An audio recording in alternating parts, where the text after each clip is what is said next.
How are pawn storm moves typically notated in chess? Have you ever wondered how players keep track of their moves during a chess game? The answer lies in a system called algebraic notation.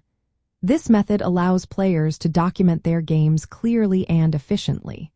When it comes to pawn storm moves, they follow the same rules as any other pawn move. Let's break it down. Each pawn move is indicated by the square the pawn moves to. For instance, if a pawn moves to the square e4, you simply write e4. Now, if a pawn captures another piece, the notation changes slightly. Instead of using a letter for the piece, you use the file of the pawn. So, if a pawn on the e-file captures a piece on d4, you would write x4. Now, what exactly is a pawn storm? It involves pushing multiple connected pawns forward in a rapid sequence. Each of these moves is notated individually using algebraic notation.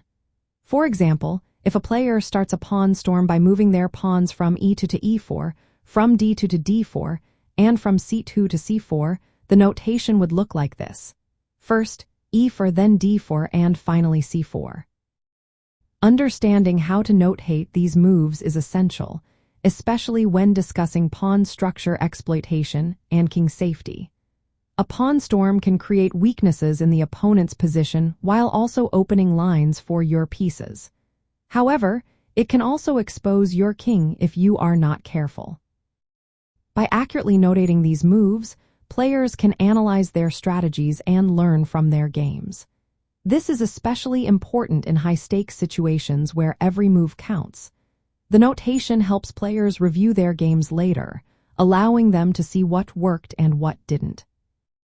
In summary, pawn storm moves are documented using standard algebraic notation, focusing on the squares the pawns move to.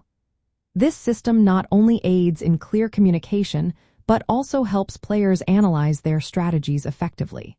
So the next time you see a pawn storm in action, you will know exactly how to notate those moves.